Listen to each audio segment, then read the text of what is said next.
అందరూ చాలా బాగా రెస్పాండ్ అవుతున్నారు. సినిమా చాలా బాగుంది అంటున్నారు, ఎమోషన్ చాలా బాగున్నాయి అంటున్నారు. అండ్ అంటే వాళ్ళ వాళ్ళ వాళ్ళ మెమరీస్ గురించి మాట్లాడుతున్నారు, డిస్కస్ చేస్తున్నారు. ఖచ్చితంగా చాలా మంచి రెస్పాన్స్ వస్తుంది.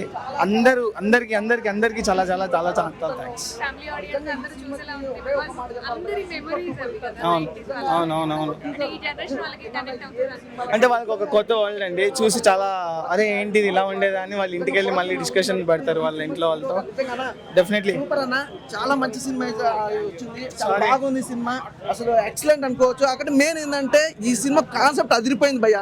ప్రతి ఒక్కరిని ఒక 20 సంవత్సరాల వెనక తీసుకెళ్తుంది. అంటే ఆ రోజుల్లో చాలా మంది అంటే ఇంట్లో టీవీలు ఉండే కదా, వాళ్ళందరూ కూడా ఒకే దగ్గర ఉండి ఊర్లో వాళ్ళందరూ ఒక జాన్ అయ్యి అలాగే అందరూ అంటే ఒకే కుటుంబం లాగా అందరూ వచ్చి ఒకే దగ్గర ఉండి సినిమా చూడడం అనేది అసలు చాలా చాలా అనిపించింది, చాలా మంచిగా అనిపించింది. మంచి ఆ విలేజ్ బ్యాక్గ్రౌండ్ కానీ, ఆ క్యారెక్టర్ వైజ్ కానీ, ప్రతి ఒక్కటి హీరో హీరోయిన్ మధ్యలో కాంబినేషన్ కానీ ఎవ్రీథింగ్ చాలా బాగుంది. కింద సూపర్ డూపర్ హిట్ కొట్టేసావు.